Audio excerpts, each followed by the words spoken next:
Hello guys, my name is Soner. Today in this video we are going to talk about should you get a field monitor to your camera and do you need one. Currently I am using Atomos Ninja V field recorder monitor with my GH5. I'm really happy with my purchase. That's why I wanted to make this video and share my experiences with you guys. There is a lot of things what I liked on this monitor. It has quite nice assist features. I'm gonna touch to those a little. I have also done unboxing for the Atomos Ninja V recorder, guys. You can check it up here somewhere. If your camera has autofocus system and it's working properly, for example if you're using a Canon or a Sony camera, most probably you're happy with your autofocus. But myself, I'm using GH5 and I'm not happy with it, so I'm using always manual focus, and I needed to have a field monitor because of that reason to nail my focus points.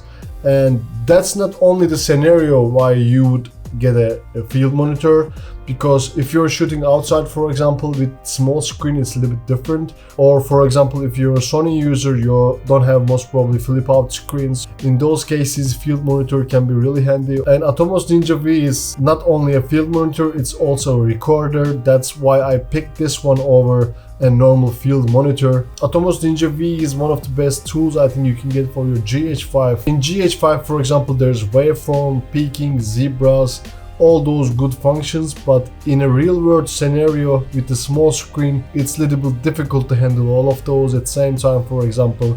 But on a field monitor, it's really easy to handle those. In any camera, I think these tools can be really handy. For example, some cameras doesn't have peaking or zebras. This has all of those features. Atomos Ninja V recorder is packed up with many assist features. On the Atomos Ninja V you have waveform, RGB braid, vector scope, and they are really handy to nail your exposure. And also you have zebras and false color as well. False color is one of my most used function right now on the Atomos Ninja V, because I can see if my skin tones are exposed properly. You can do it with zebras as well, but false color is more accurate. So let's dive into Atomos features. Alright, let's check the menus in our Ninja V. Let's start from the top section. If you click over there, we can see our input settings over here, our record settings. I usually use ProRes LT compression, but of course you can use 422 or HQ in this mode. I don't use ProRes RAW because you can see the file sizes are enormous. Currently I have 500 GB SSD installed in Ninja V, and as you can see in ProRes RAW, if I want to use ProRes RAW, this selection over here, it's gonna be like 10 minutes only record time. So that's why I personally don't use selection so much. But of course, if you want to use it, it's there.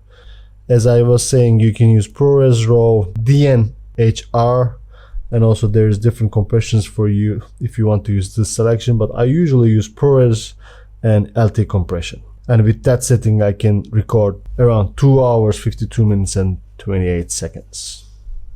Here you can set your timecode settings, file names, you can change them from here. Here you can see your meters, and if we slide it, our audio selections are over here. You can calibrate it.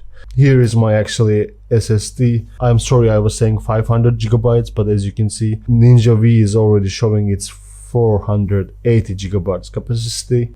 That's my bad. I'm sorry about that. Date settings. You can see your battery life over here. Currently I connected to the wall, so I'm getting AC power. This is not gonna drop, but if you have your battery installed, then you can see how much battery left. Let's talk a little bit about the down menu. Here we have the record button. If you click that, as you can see from the red lines, it started recording. Also our timer is running. Let's stop that. And if we hit play button, it will go to the play section and first monitor goes black and then it starts playing. Here is a nice function over here. If you click this purple button, you can like or dislike this shot. So this is kind of good for your clients, for example, or for you, of course. If you like the shot, you can like it or dislike it, so you will know which one is good and which one is bad. There's also other selections over here, so I think this is a good function on the Ninja V.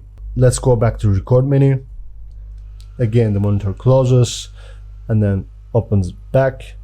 So let's click this yellow button, and here is our assist section. this part is my favorite, because here you can open your waveforms, and we can also make it bigger, even bigger. So in the waveform you can see if you exposed correctly or not. Let's change the ISO and see how the waveform is reacting.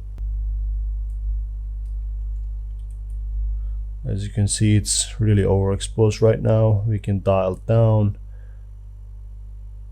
I use waveform the most because this helps me to nail my exposure. Let's close this. I really like how they have designed the menu in the Atomos Ninja V. With one click you can go to any of the settings, and they are really easy to access. Let's check the second menu. This is our RGB parade, and again it has 3 sizes, and you can see your colors: red, green and blue. This also is a nice function on the Ninja V. Let's also close this one. Here we have our vector scopes. These are also really handy. Let's close this as well. This is a zoomed version of the vector scope if you need it. Let's talk about one of the other functions that I like really most on the Ninja V, which is peaking. Here you can see when I click that, I can see what's in the focus and what's not. So as you can see, in the purple selection is our focus area. If you want to see it clearly, Ninja V has really good functions that you can use. So if we click this small button over here, this opens another option panel. Here you can select the thickness of the peaking dots. I usually use it on the thick side so I can see what's going on. And also, of course, you can change the color of it, because in some cases you would like to use different colors. Even though I have on my GH5 the peaking, this really helps me to nail my focus because of the functionality and different settings. In the small screen it's a little bit different to see on the GH5, but for example in the Ninja V the screen is bigger, plus there's a lot of selections which is helping me to nail my focus. Here we can check them. For example, if I click these buttons, you can see it either black and white, or this is the best function that I like. It takes all the colors away. So if we close this, we can easily see and understand what's in focus. If we change our focus point, here we can make really good adjustments to our focus point. So if we go back, as you can see, I can focus wherever I want really clearly. Let's go back to, for example, color.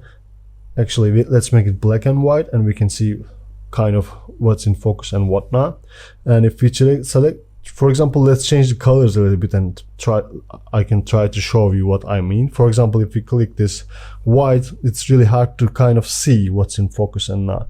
Let's check the different colors. Red seems okay in this scene. For example, yellow is really obvious what is in the focus and whatnot. Green is also good, as you can see. So these colors are really helping what's going on. So I think this is one of the best functions on the Ninja V. It's so versatile and it's so fixable. You see kind of what's going on and what's in focus and what's not, which is really important for me because I'm using GH5 and I'm all the time shooting in manual focus. So this is the best function in my opinion on the Ninja V, and it's well organized. You see what's going on and it's really handy. So let's close this. Next function is zebras. I have zebras on the GH5. If you don't have it, it's really handy. For example, zebras are showing what's overexposed and whatnot. So if you click this as well, you can change the threshold of it. For example, skin tones lay around like, let's say 60-70 range. So if you're, for example, shooting someone, you can see by zebras if his skin tones are overexposed or not. So this function is also really handy. Another function that I like is I can leave the focus peaking on, and also, for example, let's keep the waveform on, and also I want to see my zebras. So this is really handy as well. So let's close these first. This is the false color. This is also another function I really like on the Ninja V, because then I can really see my skin tones, where are they and are they incorrectly exposed. So for example, if I change my ISO settings, let's go up a little bit. As you can see right now, it's really overexposed, 100, 9 range, we are really going really high, so this is showing me I'm really going overexposed. So if I go back down, I mean, this is really helping to nail the skin tones for sure, because you know where your skin tones are, so that's where you can kind of expose correctly. Let's close this one as well.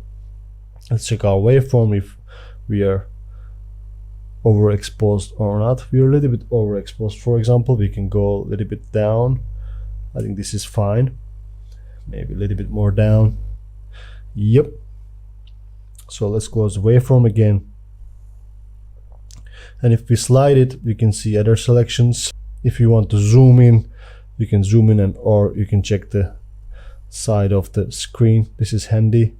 Here you can of course go more deep if you want to check your focus correctly. These are handy tools. Here's the different frames, your centers, your anamorphic looks and such. So there's a lot of sections that which is handy on the Atomos Ninja V. Here's the anamorphic squeezes 1.33. These are really handy tools, guys. I really like how they have planned the menu, and you can change all the settings that you need, and they are really easy to access, as you saw. I think they have done a really good job. So should you get one of this Ninja recorder, and why you should get one? In my opinion, I think you should get one because of the record features and assist features and focus features. You might get away with your, for example, autofocus system on your camera, or you might nail your exposure, but there will be some cases that you would like to have a bigger screen. 1000 nits is really nice in the sunlight, and if you don't have flip screen, you should definitely get maybe one of these. And also, if you're in front of the camera like I do, if you're trying to build the content, if you're trying to build the YouTube content, and it's really difficult to see in that small screen what you're doing, it's really nice to have a big screen to see, and it's kind of portable. You're able to, you know, deal with your exposure and lighting properly. And also, if you ever used manual lenses, or maybe you're still using manual lenses, for example, I'm using GH5, I'm not able to trust autofocus on my camera, so that's why I have to have some sort of a system that I am able to see what I am doing if I'm not behind the camera. Even if I'm behind the camera, it's a little bit difficult to see it on the small screen. If you're a run-and-gun kind of guy, and if you want to nail your focus, I think it's really difficult on those small screens. You might want to get some sort of a big screen, and I think Atomos Ninja is packed with these features that you're able to use. I think it can be wise to get a monitor with the recording capabilities. So on my GH5 now I'm able to see properly what I'm doing on Atomos Ninja V recorder, and if I have to change my focus point, I can do it with the Tilta Nucleus Nano follow focus system. You can find my Tilta Nucleus Nano review up here somewhere. It might be useful for you. Another good thing about the Atomos Ninja V recorders, you're able to use and see your LUTs. So you can put those LUTs to your monitor, and then you're able to see how your final footage is going to look like, and it's kind of handy in my opinion. And also I think focus pulling is very much more easier to do with the external monitor. And also, if you're doing overhead shots, if your camera is high up somewhere, I don't think you're able to see your screen anyway. I think external monitor can become handy also in that kind of situation. If you're using, for example, a gimbal, it can be also handy to have an external monitor as well. If your gimbal is, for example, blocking your screen, it can be handy to have a big screen. Most probably you're outside anyway, the sun is shining on your small screen, it will be easier to have that kind of big screen to see what you're doing. I think external monitor, it can really become handy in those kind of cases. That's it for today, guys. I hope I didn't miss anything. Please leave a comment down below what you think about the Atomos Ninja V recorder. Do you have one already, or do you plan to get one? Don't forget to subscribe if you're interested in this kind of content, and see you guys in the next one.